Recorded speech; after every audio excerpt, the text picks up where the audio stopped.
This is Gould Street, located between Yonge and Church Street, serving as a transitional space for students between classes.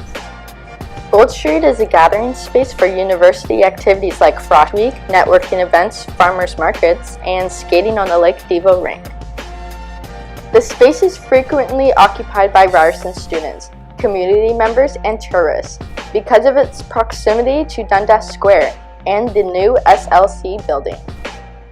Gould Street is a paved street that is barricaded to allow for pedestrian use only. The sidewalk on either side of the street is interlocked and not well maintained in some areas, causing a tripping hazard.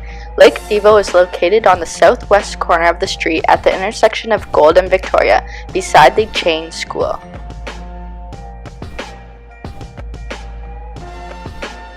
The allocation for a pedestrian-only street works because of the volume of people that travel between buildings on campus. Due to the fact that Ryerson has a high percentage of commuter students and Gould Street is one of Ryerson's main gathering environments, the high population of diverse students that occupy Gould Street give a sense of anonymity.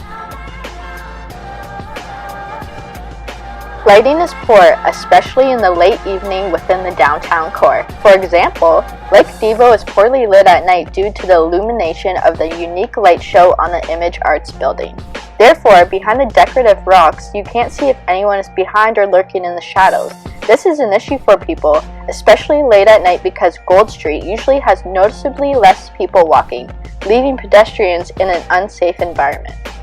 The lack of awareness of emergency buttons is a huge problem on campus. One emergency button is located on Gould Street and the other is in the quad at Kerr Hall. The buttons are so sparse that if an actual emergency were to occur, it would likely not be used. And there is also a serious question as to whether someone would help you if you got into trouble.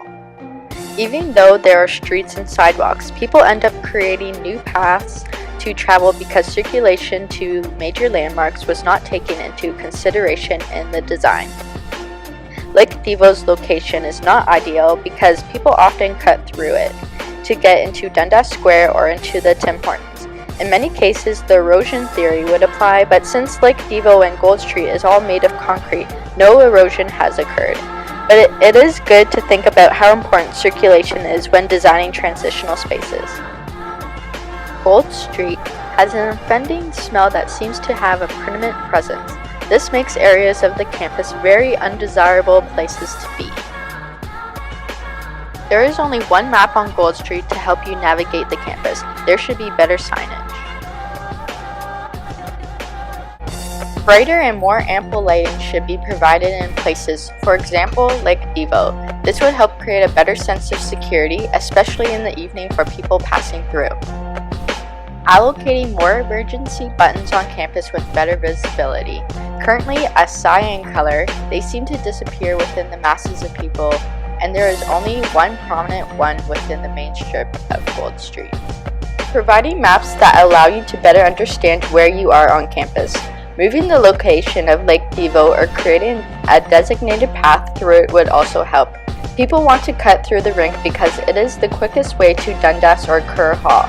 Providing a physical path would be beneficial to that section of campus.